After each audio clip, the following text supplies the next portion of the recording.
बरं. Hello. Hello Aditya sir, काय झालं? सगळं ठीक आहे ना? डिलिव्हरीचं काय झालं? ऑर्डर वेळेत पोहोचली ना? काही अडचण तर आली नाही ना? सांगा ना प्लीज. अगं हो हो हो, जरा शांत हो. ऑर्डर वेळेत डिलिव्हर झालेली आहे. ओके. बरं झालं, चांगलीच गोष्ट आहे. पण सर, त्या काकांना राग आला असेल ना? अगं नाही, नाही रागवलेत ते. आपण त्यांच्या ऑर्डर मधली एक भाजी त्यांना दिली नाही ना? पारू, आपण पूर्ण ऑर्डर डिलिव्हर केलेली आहे, सुरणाच्या भाजी सहित.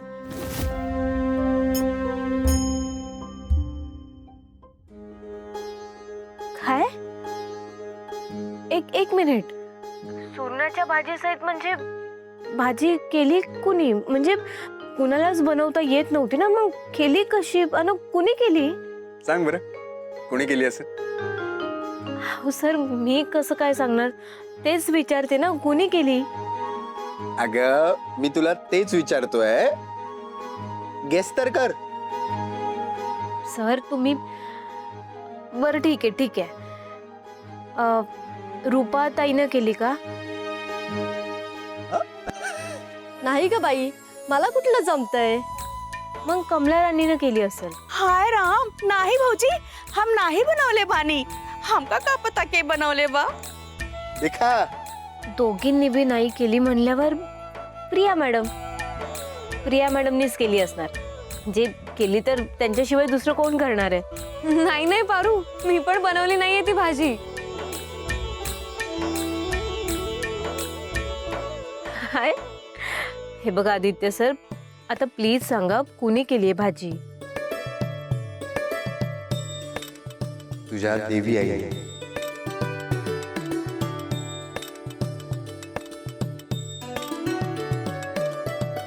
हो पारू, सुरणाची भाजी आईने केली आहे.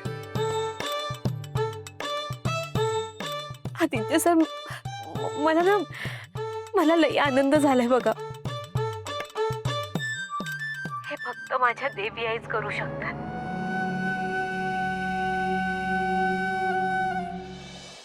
आपण किती बी अडचणीत असलो ना तरी देवी आई कायम आपल्या पाठीशी असतात.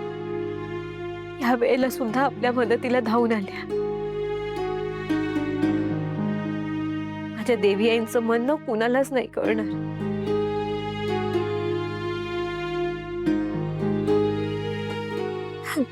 माझ्या देवी आई ना खरंच देवी आहेत. पारू, आता पेपर झाला असेल ना तर लवकरात लवकर घरी परत या.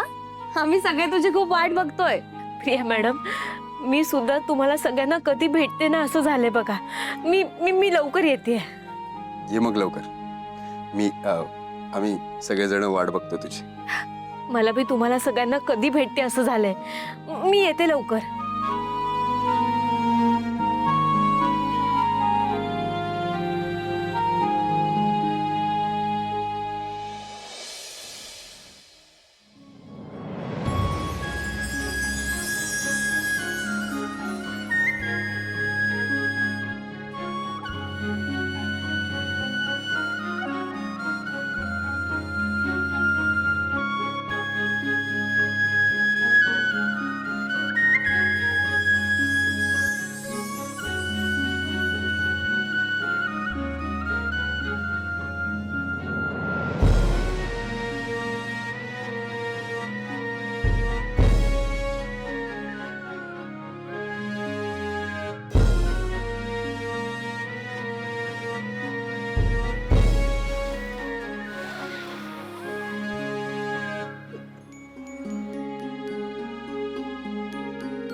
श्रीकांत,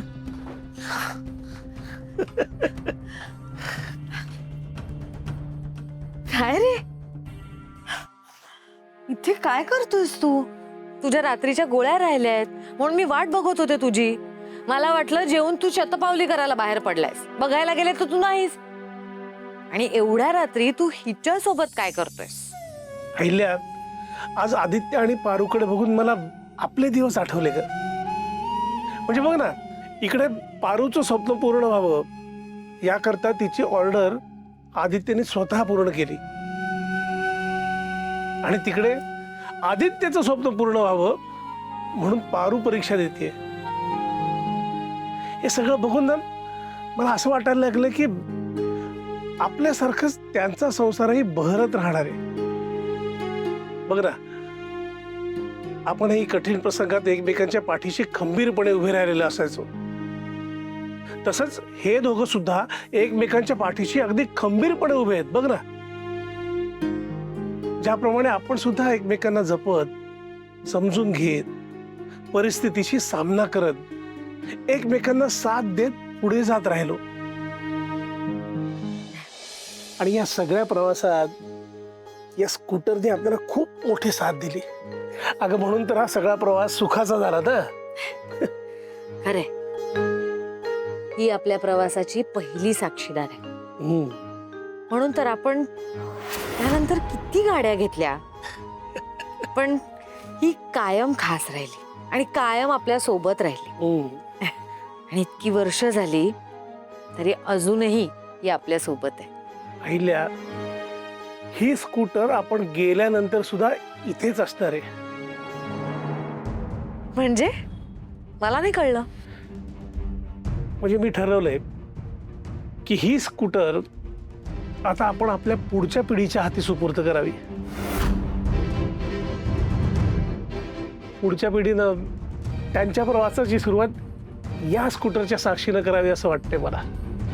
अहिल्या, मी ही स्कूटर आदित्य आणि पारूला भेट म्हणून देणार आहे.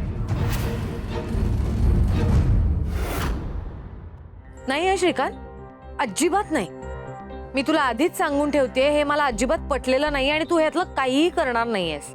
तुला माहिती आहे ही स्कूटर आपल्यासाठी किती स्पेशल आहे.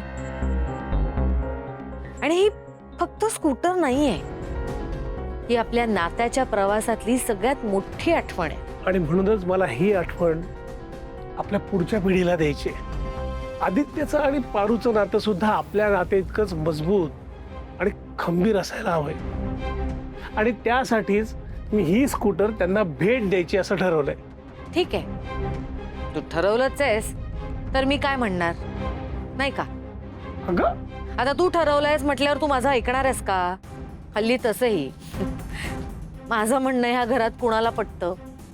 हल्ली तू जे म्हणतोस, तू जे ठरवतोस तेच तर होतं. अहिल्या, ठीक आहे, करा, हवं ते करा. अहिल्या,